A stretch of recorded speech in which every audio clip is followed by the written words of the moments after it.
Doctor कविता वैसे भी कोई कॉन्फ्रेंस, सेमिनार आदि नहीं छोड़ती थी। फिर इस बार तो कॉन्फ्रेंस उनके छोटे भाई के शहर यानी उसके मायके में थी। वैसे भी कितने दिन हो गए कविता को मायके गए हुए।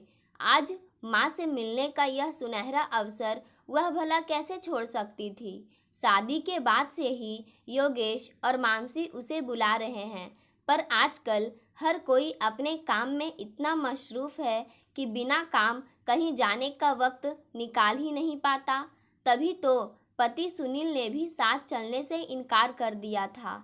नहीं बाबा, तुम डॉक्टरों की मीटिंग से मेरा क्या काम, मैं अपना क्लिनिक ही देखना पसंद करूँगा। कविता का उत्साह इससे जरा भी कम नहीं हो पाया था।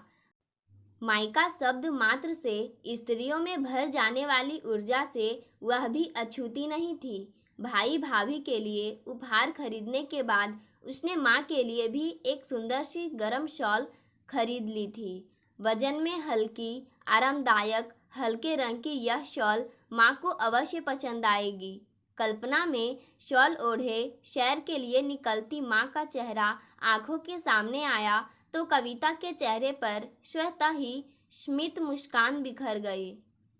जब वो मायके पहुंची तो माँ तो उसे देखकर ही उल्लासित हुई थी। छोटे भाई योगेश और नई भाभी मानसी ने भी उसे हाथों हाथ लिया तो कविता का मायका आने का उत्साह द्विगुणित हो गया। नाश्ते में माँ ने उसके मनपसंद बेडमी पूरी बनाकर परोसी तो कविता के मुंह में पानी भर आया। इससे पूर्व कि वह ढेर सारी पूरियां अपनी प्लेट में रख पाती, उसके मोबाइल पर कोई आवश्यक कॉल आ गई और वह मोबाइल लेकर थोड़ा दूर हटकर बतियाने लगी। लेकिन फिर उसकी नज़रें डाइनिंग टेबल पर ही जमी थी। माँ उठकर अपने हाथों से योगेश की प्लेट में पूरियां परोसने लगी तो योगेश ने झटके से प्लेट हटा ली। क्या कर रही हो माँ? जानती तो हो मैं डाइट पर हूँ। मानसी, मेरे लिए 2 टोस्ट पर बटर लगा दो। ला, मैं लगा देती हूँ। उसे नाश्ता करने दे, उसे भी तो ऑफिस निकलना है। माँ ने अपना नाश्ता छोड़कर उसके लिए टोस्ट पर बटर लगा दिया था, लेकिन ढेर सारा बटर देख योगेश फिर भड़क उठा था। इतना सारा बटर? माँ, तुम रहने दो। मानसी, मैंने तुम्हें बटर लगाने को कहा था। हाँ, सहमी सी मानसी ने अपना दूध का गिलास रख तुरंत दूसरे टोस्ट पर हल्का सा बटर लगा दिया था और योगेश की प्लेट में रख दिया था। तब तक कविता भी फ़ोन पर वार्तालाप समाप्त कर डाइनिंग टेबल पर आ चुकी थी। सब चुपचाप नाश्ता करते रहे। कविता ने चाहा पूरियों की तारीफ कर वह वातावरण को हल्का बना दे, पर माँ का उतरा चेहरा देखकर उसने चुप रह जाना ही उचित समझा। शाम को जल्दी लौटने का आश्वासन देकर तीनों निकल गए थे। रात का खाना कुक ने ही बनाया था। सबने साथ बैठकर खाया। कविता ने खाने की तारीफ की, साथ ही माँ के हाथ की उड़द दाल चावल वाली तहरी खाने का इच्छा भी जाहिर की। मानसी, पता है माँ साबुत उड़द और चावल की इतनी खिली खिली तहरी बनाती है कि देखकर ही दिल खुश हो जाता है। उसमें ढेर सारे घी वाला साबुत लाल मिर्च और जीरे का तड़का। उफ, मेरे तो अभी से मुंह में पानी आने लगे। मैंने कई बार बनाने का प्रयास किया, पर वो माँ वाला स्वाद नहीं ला पाई। कविता मानसी को विस्तार से रेसिपी समझाने लगी। फिर अंत में यह और जोड़ दिया, योगेश को भी बहुत पसंद है यह डिश। क्यों योगेश? हाँ बिल्कुल, बनाओ ना माँ। मोबाइल पर व्यस्त योगेश ने संक्षेप में सहमति दे दी थी। अगले दिन कविता को देर से जाना था, इसलिए वह अभी तक सो ही रही थी। कानों में योगेश के जोर से बोलने का स्वर पड़ा तो उसकी आंख खुल गई। यह मेरे पसंदीदा शर्ट का क्या कबाड़ा कर दिया है मानसी तुमने? सफ़ेद को आसमानी कर दिया है। आजकल कौन नील लगाता है? मानसी सकपकाई सी खड़ी थी। तभी माँ आ गई। अरे, तेरे सारे सफ़ेद कपड़ों पर कल मैंने नील लगाई थी, याद नहीं? तू कितनी गहरी नील वाले कपड़े पहनता था, पूरे नीले ही करवा लेता था। यह तो मैंने बहुत हल्की लगाई है ताकि ऑफिस में खराब ना दिखे। योगेश ने झुंझलाहट में शर्ट पलंग पर फेंक दी थी और मानसी से अलमारी में से दूसरी शर्ट देने को कहा। माँ निढाल सी लौट आई थी। उनकी बेचारगी देख कविता की आंखें गीली हो गई थी। माँ का हाथ अपने हाथों में ले वह कहे बिना नहीं रह सकी थी। क्यों करती हो माँ यह सब, जब किसी को आपकी, आपके काम की, आपकी भावनाओं की कदर ही नहीं है। मैं नहीं करती बेटी, मेरी ममता मुझसे यह सब करवा लेती है। मैं तो उन लोगों की मदद करना चाहती हूँ। मेरा आत्मसम्मान मुझे किसी पर बोझ बनकर रहने की इजाज़त नहीं देता। पर क्या करूँ, सब उलट पुलट हो जाता है। योगेश और मानसी भी तुम्हें आराम देना चाहते हैं माँ। घर में इतने नौकर चाकर है तो सही, फिर अब तो मानसी भी है योगेश की देख रेख को। आपको क्या ज़रूरत है सबकी फिक्र करने की। कविता ने माँ को थोथी सांत्वना दी थी। थोथी इसलिए क्योंकि अपने आश्वासनों के प्रति वह स्वयं भी आश्वस्त नहीं थी। उसे अपना बचपन और माँ पापा का लाड दुलार याद आ रहा था। वक्त के साथ साथ रिश्तों के समीकरण इतने उलट पुलट क्यों हो जाते हैं।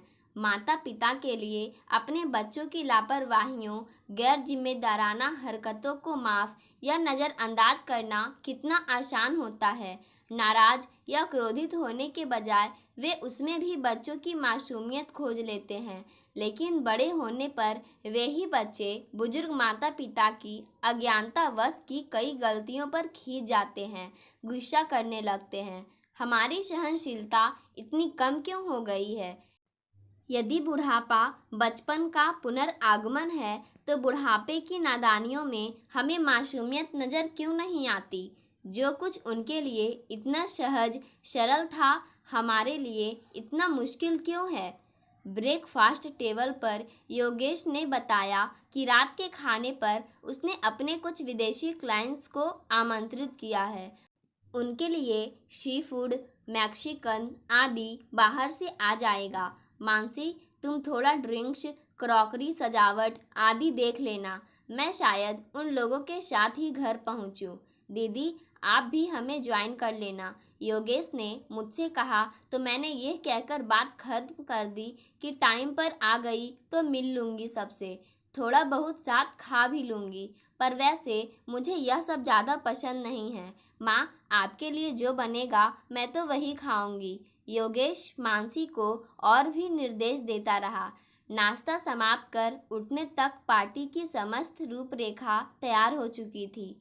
कविता ने कहा वह जल्दी लौटने का प्रयास करेगी ताकि मानसी की मदद कर सके, किंतु लौटते लौटते उसे देर हो गई थी। घर पहुंचकर पता चला कि मानसी खुद भी थोड़ी देर पहले ही लौटी है।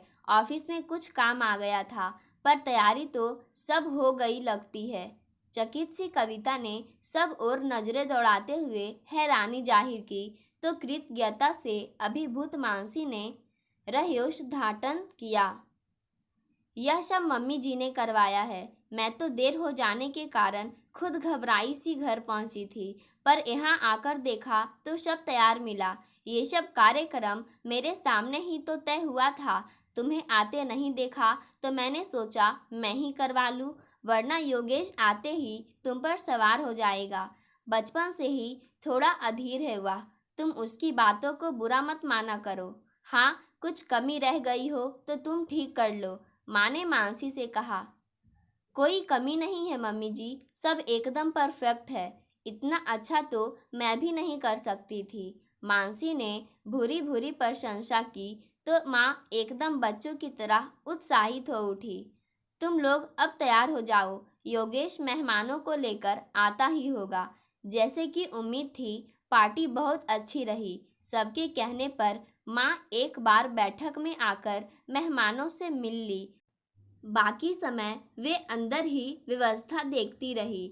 मेहमानों को विदा कर जब तीनों घर में प्रविष्ट हुए तो देसी घी के तड़के की सुगंध से घर महक रहा था। वाह, लगता है मेरी पसंदीदा तहरी बनी है। कविता सुगंध का आनंद लेती हुई डाइनिंग टेबल तक पहुंच गई। उसका अनुमान सही था। गर्मा गर्म तहरी सजाए माँ उसी का इंतजार कर रही थी। तुमने खा लिया होता माँ, तुम क्यों भूखी रही? मैंने तो मेहमानों के संग थोड़ा खा लिया था। कहते हुए कविता ने प्लेट में तहरी परोसकर पहला चम्मच माँ के मुंह में और दूसरा चम्मच अपने मुंह में रख लिया। वाह, कब से इस स्वाद के लिए तरस रही थी। योगेश, आज चख, तुझे भी तो यह बहुत पसंद है, कविता ने आग्रह किया तो योगेश ने चम्मच भरकर उसी प्लेट से खाना आरंभ कर दिया। 1 2 3। योगेश को गपागप खाते देख कविता चिल्ला पड़ी, तू अलग ही ले ले भाई। फिर योगेश सचमुच अलग प्लेट भरकर खाने बैठ गया। आपने अभी तो भरपेट खाना खाया था। मानसी के मुंह से बेसाख्ता निकल गया। लो, तुम भी टेस्ट करो। इसके लिए तो मैं बचपन में भी पेट में अलग जगह रखता था। योगेश को स्पीड से खाता देख मानसी के मन का डर जुबां पर आ गया। आप लोगों को कम ना पड़ जाए, और कुछ बना दूं? अरे, तू अपने लिए परोस ना, मैंने बहुत सारी बनाई है, कम होगी तो मैं फिर से बना दूंगी। माँ ने मानसी को जबरन साथ खाने बिठा लिया। माँ, याद है बचपन में एक बार योगेश सारी तहरी चट कर गया था। तुम दोबारा बनाने उठी तो वह तुम्हारी मदद के लिए रसोई में आ गया था और फिर जल्दबाजी में दाल चावल के डिब्बे ही उलट डाले थे। यह नटखट तो हमेशा ऐसे ही काम बढ़ाता था, मेरा किशन कन्हैया। माँ ने लाड से बेटे को देखा। जाले उतारने में मदद करने आता तो एकाध बल्ब या ट्यूबलाइट फूटना तय था। एक बार तो टीवी स्क्रीन ही तोड़ डाली थी। माँ खूब रस ले लेकर बात कर रही थी। क्या? फिर तो खूब मार पड़ी होगी इन्हें, मानसी बोल पड़ी। नहीं, मारता तो कोई भी नहीं था। पापा ने डांटा अवश्य था, पर माँ ने तो हमेशा की तरह प्यार से समझा भर दिया था। कहने के बाद अपने ही शब्दों पर गौर करता योगेश कुछ सोचने लगा था। एक बार तो इसने माँ की महंगी सिल्क साड़ी पानी में डुबोकर सत्यानाश कर डाली थी, कविता ने याद दिलाया। दरअसल पार्टी में मैं इसे गोद में बिठाकर खाना खिला रही थी, इससे मेरी साड़ी पर कुछ गिर गया। घर लौटकर मैंने साड़ी उतारकर ड्राई क्लीन के लिए रख दी तो इसने चुपके से उसे पानी में भिगो दिया। पूरी साड़ी ही खराब हो गई। बेचारा मासूम नेकी करना चाहता था मगर नुकसान हो जाता था। काहे का मासूम, बदमाश था, कविता बोली। तू बड़ी दूध की धुली थी, रोज रसोई में रोटी बनाने के लिए खिलौने का चौका बेलन लेकर आ जाती और मेरा दिमाग खाती, माँ ने याद दिलाया। और क्या, एक बोरी आटा तो बिगाड़ा ही होगा इसने। योगेश कहाँ चुकने वाला था। किसी ने कुछ नहीं बिगाड़ा, उन छोटे छोटे शरारती पलों ने तो रिश्तों को जोड़ने का काम किया। अपनत्व जगाकर प्यार के तंतुओं को जोड़े रखा। समय की आड़ में जब रिश्तों के महल ढहने लगते हैं तब अपनत्व भरे उन पलों की स्मृति ही हमारा संबल बन जाती है। भावनाओं में बहती माँ उन पलों को याद कर एकाएक बहुत प्रसन्न और संतुष्ट नजर आने लगी थी। 2 दिनों के अल्प प्रवास में कविता के लिए ये सबसे यादगार सुकूनमय पल थे और सबसे भव्य दावत भी। अपने शहर लौटकर फिर वह आपाधापी भरी जिंदगी में व्यस्त हो गई थी, पर जब योगेश का नाराजगी भरा फोन आया तो वह चौंकी। आपको कुछ वीडियोस भेजे थे, तब से आपके कमेंट का इंतजार कर रहा हूँ और आप है कि अभी तक देखा ही नहीं। ओह, देखती हूँ। कविता ने वीडियो देखने आरंभ किए तो देखती ही रह गई। मॉल में हिचकिचाती माँ को हाथ पकड़कर एस्केलेटर चढ़ाते योगेश और मानसी माँ का विस्फारित नेत्रों से चारों ओर ताकना उसे अंदर तक गुदगुदा गया।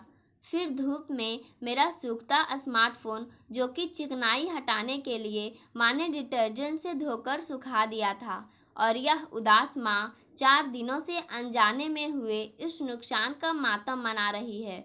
मैं और मानसी समझा समझा कर थक गए। ओह बेचारी भोली माँ, कविता बुदबुदा उठी। एक अन्य वीडियो में माँ बेहद डरते हुए फुट मसाजर पर पांव रखे हुए थी। योगेश और मानसी ने एक एक पाँव जबरन पकड़ रखा था। फिर थोड़े ही देर में वह रिलैक्स होती नजर आई तो कविता के होठों पर मुस्कुराहट और आंखों में नमी तैर गई। उसके लिए समय थम सा गया था। इससे पूर्व कि उसका अधीर भाई उसे दोबारा कमेंट के लिए कॉल करे, कविता की उंगलियां मोबाइल पर थिरकने लगी थी। उसने माँ के लिए कमेंट किया था, क्यूटनेस ओवरलोडेड। बहन द्वारा किए इतने क्यूट कमेंट ने योगेश की आंखें नम कर दी थी। इस भाग दौड़ भरी जिंदगी में एक मीटिंग के बहाने कविता का मायका जाना आज सफल नजर आ रहा था। पाठकों, आज की कहानी यहीं समाप्त होती है। धन्यवाद।